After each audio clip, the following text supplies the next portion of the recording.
Please subscribe my channel. It's really motivate me to make more video for you. Welcome student, आज की video में हम एक और प्रोजेक्शन ऑफ पॉइंट की प्रॉब्लम को सॉल्व करेंगे। तो चलिए देख लेते हैं उसको किस तरीके से ड्रॉ करना है।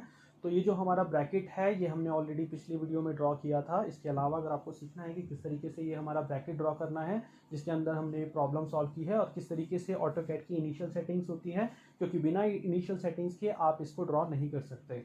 तो इनिशियल सेटिंग की वीडियो और ये जो ब्रैकेट बनाना है इसकी वीडियो मैंने डिस्क्रिप्शन में डाल दी है, आप वहाँ से जाकर उनको सीख सकते हैं। हम डायरेक्टली प्रॉब्लम को सॉल्व करेंगे। उससे पहले हमें क्या करना होगा, ये जो हमने ड्रॉ किया है इसको हम सिलेक्ट कर लेंगे। सिलेक्ट करने के बाद कॉपी पर क्लिक करेंगे एंड अगेन हम इस कॉर्नर पर क्लिक करने के बाद हम इसका एक और कॉपी बना लेंगे लाइक दिस। तो ये हमारी कॉपी बन चुकी है सेम प्रॉब्लम। तो हम यहाँ से बीच का जो पोर्शन है इसको हम हटा देंगे क्योंकि इसकी हमें ज़रूरत नहीं है। ये हमारी रेफरेंस लाइन है जिसके रेस्पेक्ट में हम प्रॉब्लम को सॉल्व करते हैं, यानी कि हमारा वीपी और एचपी का इंटरसेक्शन जो होता है ये हमारी reference line X Y line कहलाती है। तो जो क्वेश्चन है वो मैंने आपकी स्क्रीन पर शो कर दिया है। क्वेश्चन और उसका आंसर आप स्क्रीन पर देख पा रहे होंगे। अगर आपको सीखना है कि इसको ईडी शीट पर किस तरीके से ड्रॉ करते हैं with the help of pencils, तो आप प्लीज़ कमेंट सेक्शन में टाइप कर दीजिएगा। मैं डेफिनेटली उसके ऊपर वीडियो आपको बना दूंगा। बट आज की वीडियो में हम सिर्फ इस आंसर को ऑटोकैड पर किस तरीके से ड्रॉ करते हैं वो मैं आपको शो करूंगा। तो चलिए स्टार्ट कर लेते हैं।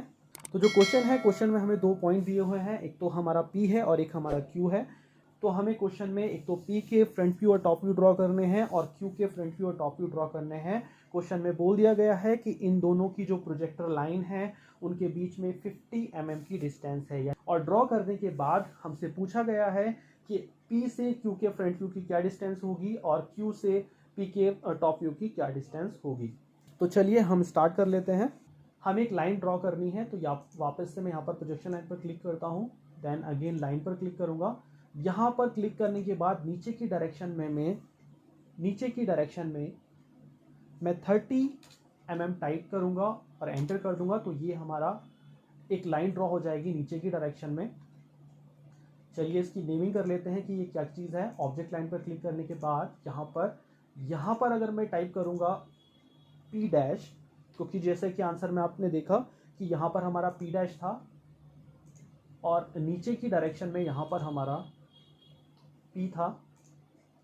जैसे कि आपने देखा यहाँ पर हमारा पी डैश है और यहाँ पर पी है। ये थोड़ा दूर आपका टाइप हो गया है तो कोई प्रॉब्लम नहीं है। आप एक बार इस पर क्लिक करेंगे तो ये सिलेक्ट हो जाएगा। आप मूव पर क्लिक करेंगे और वापस से इसी पॉइंट पर क्लिक करेंगे तो आप इसको मूव कर सकते हैं। अब जैसे कि ये सिर्फ हॉरिजेंटल जा रहा है या फिर वर्टिकल जा सकता है, तो बट मुझे थोड़ा सा डायगनली लेके आना है यहाँ पर, तो मैं F8 प्रेस करूँगा तो ये आपका किसी भी डायरेक्शन में आ सकता है। इसको यहाँ पर लाकर क्लिक कर दूंगा तो ये यहाँ पर पेस्ट हो जाएगा। अगेन वापस मैं यहाँ क्लिक करूँगा, मूव पर क्लिक करूँगा और वापस से इसको यहाँ पर थोड़ा करीब लाकर रख दूंगा। तो यहाँ पर हमारा पी डैश आ गया और यहाँ पर हमारा पी आ गया। तो अब मुझे यहाँ पर क्यू ड्रॉ करना है, क्यू पॉइंट का प्रोजेक्शन, यानी क्यू का फ्रंट व्यू और टॉप व्यू। बट क्वेश्चन में बोल दिया गया है कि उनके बीच की जो डिस्टेंस है, प्रोजेक्टर पैरेलल डिस्टेंस जो बोली गई है वो बोली गई है 50 mm। तो चलिए मैं यहाँ पर एक और लाइन क्लिक कर लेता हूँ। प्रोजेक्शन लाइन पर क्लिक करने के बाद मैं यहाँ पर लाइन पर क्लिक करता हूँ और यहाँ पर क्लिक करता हूँ इस पॉइंट पर। इसके बाद मैं कर्सर को इस डायरेक्शन में मूव करूंगा जैसे कि आप देख रहे होंगे, बट मुझे हॉरिजेंटल लाइन ड्रॉ करनी है ताकि हमारी लाइन में कोई भी प्रॉब्लम ना आए। जैसे ही मैं F8 प्रेस करूंगा तो ये लाइन मेरी हॉरिजेंटल हो जाएगी और यहाँ पर मैं एंटर करूंगा 50 एंटर करने के बाद मैं एंटर का बटन प्रेस करूंगा तो ये हमारी 50 mm की लाइन ड्रॉ हो गई है, जो कि यहाँ से यहाँ तक है। बट ये आपको दिखेगी नहीं क्योंकि ये हमारी XY लाइन के ऊपर ओवरलैप कर गई है। अब जैसे कि आप आंसर में देख पा रहे होंगे, जो क्यू पॉइंट है वो हमारा ऊपर की डायरेक्शन में है। तो अगेन मैं कर्सर को ऊपर की डायरेक्शन में मूव करूंगा और यहाँ पर मैं टाइप करूंगा 40 और एंटर कर दूंगा और इसके बाद मैं एस्केप प्रेस कर दूंगा ताकि हमारी लाइन कमांड डीएक्टिवेट हो जाए। देन अगेन मैं टेक्स्ट पर क्लिक करूंगा। आप चाहो तो पहले ऑब्जेक्ट लाइन पर क्लिक कर सकते हो, उसके बाद टेक्स्ट पर क्लिक कर सकते हो। आप यहाँ पर टाइप करेंगे क्यू डैश, क्लिक कर देंगे तो ये क्यू डैश यहाँ पर आ जाएगा। अगेन टेक्स्ट पर क्लिक करेंगे और यहाँ पर क्लिक करेंगे, यहाँ लिखेंगे क्यू, तो ये हमारा क्यू आ जाएगा। तो ये हमारा क्यू डैश है और ये क्यू है। तो हमारी प्रॉब्लम पूरी सॉल्व हो चुकी है। यहाँ पर हमारा पी डैश हो गया, यहाँ पर पी, यहाँ पर क्यू हो गया है और यहाँ पर क्यू डैश। जो क्वेश्चन में पूछा गया है हमसे वो पूछा गया है P डैश से Q डैश की डिस्टेंस की क्या डिस्टेंस आएगी। इसके अलावा हमसे पूछा गया है P से Q की डिस्टेंस, यानी फ्रंट व्यू से फ्रंट व्यू की डिस्टेंस और टॉप व्यू से टॉप व्यू की डिस्टेंस। तो चलिए मेजर कर यहाँ पर लिख देते हैं कि इनकी क्या डिस्टेंस है। उससे पहले हम इनकी मेजरमेंट कर देते हैं जो कि हमें क्वेश्चन में दिया हुआ था। तो यहाँ पर हम क्लिक करेंगे, जो मेजरिंग टूल होता है, एक बार यहाँ क्लिक करेंगे और एक बार यहाँ क्लिक करेंगे। तो ये जो दिया हुआ था डिस्टेंस हमें दी हुई थी 30 mm, ये यहाँ पर 30 mm आ गई है। अब जैसे कि आपने देखा जो डिस्टेंस है वो P के ऊपर ओवरलैप कर गई है, तो कोई प्रॉब्लम नहीं है। हम वापस से P पर क्लिक करेंगे, इसके बाद हम मूव पर क्लिक करेंगे, वापस से P पर क्लिक करने के बाद इसको थोड़ा सा नीचे रख देंगे। देन अगेन हम वापस से मेजरिंग टूल पर क्लिक करेंगे, आप यहाँ पर क्लिक करेंगे, देन यहाँ पर क्लिक करेंगे और ये हमारा Q की डिस्टेंस थी, ये हमें क्वेश्चन में दिया हुआ था। इसके अलावा हमें जो एंड प्रोजेक्टर डिस्टेंस दी हुई थी, यानी इस पॉइंट से इस पॉइंट की डिस्टेंस, ये डिस्टेंस हमें दी हुई थी क्वेश्चन में। तो ये हमारी आ गई है एंड प्रोजेक्टर डिस्टेंस, यानी कि जो P का प्रोजेक्शन है और Q का प्रोजेक्शन है, इन दोनों के बीच की डिस्टेंस 50 mm है। अब जो क्वेश्चन में पूछा गया था वो पूछा गया था P डैश से Q डैश के बीच की डिस्टेंस और P से Q के बीच की डिस्टेंस।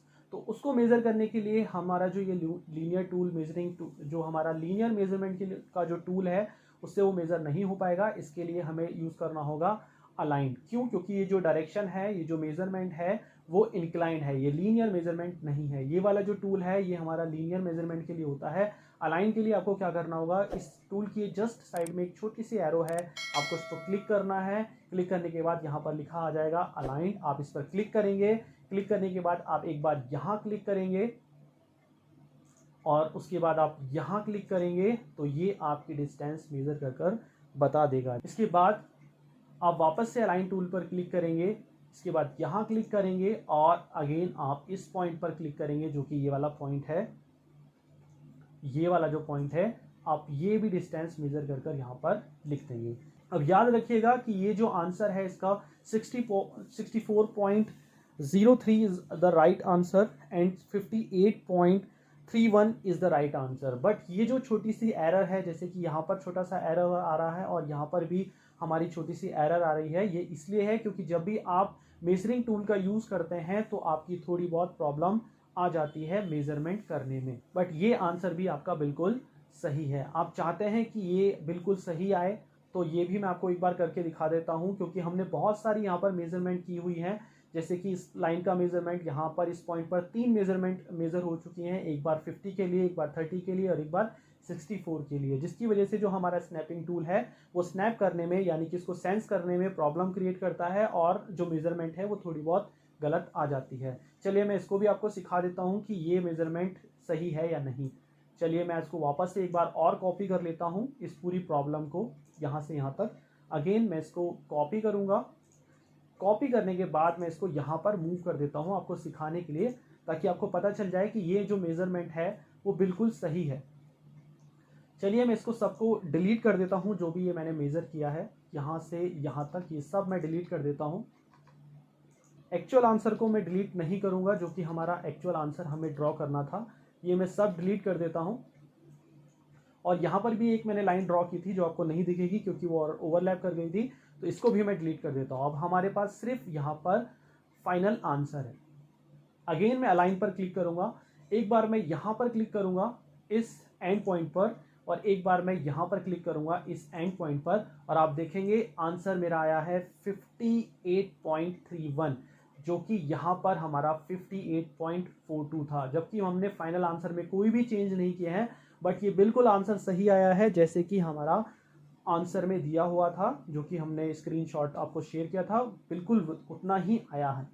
अगेन अब मैं वापस से ऊपर वाला मेजर करके आपको दिखा देता हूँ। एक बार मैं यहाँ क्लिक करूँगा और एक बार मैं यहाँ पर क्लिक करूँगा। अगेन आंसर बिल्कुल वैसा ही आया है जैसे कि क्वेश्चन में दिया हुआ था। बट यहाँ पर आंसर सही क्यों नहीं आया है, ये इसलिए नहीं आया क्योंकि जो सॉफ्टवेयर है उसको सेंस करने में प्रॉब्लम हो जाती है, कभी कभी वो सेंस नहीं कर पाता। क्योंकि यहाँ पर आप देखेंगे इस पॉइंट पर, तो इस पॉइंट पर हमारे बहुत सारी मेजरमेंट हमने मेजर की हुई हैं। एक तो हमारी 50 के लिए यहाँ पर एक एंड पॉइंट होगा, एक 30 के लिए एंड पॉइंट होगा और एक 68 के लिए एंड पॉइंट होगा। ये सेंस नहीं कर पाता कि कौन से वाले पॉइंट से हमने इसको मेज़र करना है, तो जिसकी वजह से थोड़ा सा एरर आपका यहाँ पर आ जाता है। आंसर है 64.03, बट ये मेज़र कर दिखा रहा है 64.08। बट अगर मैं सारी मेजरमेंट हटा देता हूँ उसी आंसर में, तो आंसर आपका बिल्कुल सही है। तो प्लीज़ अगर आप इस तरीके का कोई एरर देखें तो इतने एरर आप नेग्लेक्ट कर सकते हैं। तो चलिए, अब ये तो हमारा फाइनल आंसर ड्रॉ हो गया था यहाँ पर। अब इस पर हम पॉइंट लगा देते हैं, क्योंकि जो हमारी एक्चुअल प्रॉब्लम है वो प्रोजेक्शन ऑफ पॉइंट की है। तो प्रोजेक्शन ऑफ पॉइंट के लिए हमें ऑब्जेक्ट लाइन पर क्लिक करना होता है और टाइप करना होता है डोनट, DONUT। डोनट लिखने के बाद आप एंटर करेंगे और इनसाइड डायमीटर आप एंटर कर देंगे 0.1, एंटर करेंगे। आउटर डायमीटर हमारा 1 लिखने के बाद एंटर कर देंगे। उसके बाद जहां जहां पर आपकी प्रोजेक्शंस हैं, जैसे कि यहाँ पर हमारा P डैश था इस पॉइंट पर, तो यहाँ क्लिक कर देंगे। एक बार आप यहाँ क्लिक कर देंगे, यहाँ पर P था और यहाँ पर हमारा Q था, तो यहाँ क्लिक कर देंगे, और यहाँ पर हमारा Q डैश था तो यहाँ क्लिक कर देंगे। इसके बाद आपको कहीं और ड्रॉ नहीं करना, तो आप यहाँ पर एस्केप प्रेस करेंगे ताकि आपकी डोनेट कमांड कैंसिल हो जाए। आप देख पा रहे होंगे यहाँ पर हमारा डॉट लग चुका है, यानी कि प्रोजेक्शन ऑफ पॉइंट ड्रॉ हो चुका है। इसी तरीके से यहाँ पर और यहाँ पर भी। तो ये है आपका फाइनल आंसर जो आपने ड्रॉ किया, ये आपका फाइनल आंसर आ चुका है। इसका प्रिंट निकालने के लिए अगेन आपको कंट्रोल P सेलेक्ट करना होगा। कंट्रोल P करने के बाद आप यहाँ पर डिस्प्ले पर क्लिक करेंगे। देन विंडो सेलेक्ट करने के बाद आप इस ब्रैकेट को सिलेक्ट कर लेंगे। सिलेक्ट करने के जैसे ही आप इसको सिलेक्ट करेंगे वापस से पॉपअप हो जाएगा। अगेन यहाँ से आप ड्राइंग टू PDF सेलेक्ट करेंगे और ओके पर प्रेस कर देंगे।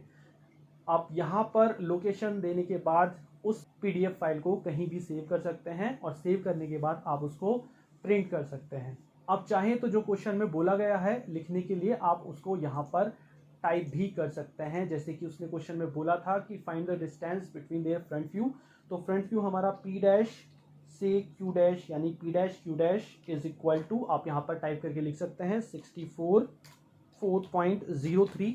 एक्चुअल में आंसर जो है वो 64.03 है, जैसे कि मैंने आपको दिखाया भी। और PQ जो डिस्टेंस है यानी फ्रंट व्यू से फ्रंट व्यू की डिस्टेंस, दैट इज 58.31। ये आप यहाँ पर टाइप कर सकते हैं। उसके बाद आप प्रिंट निकाल सकते हैं। तो आई होप कि आपको वीडियो पसंद आया होगा। Please subscribe the channel. Thank you for watching. Please subscribe the channel for more related videos.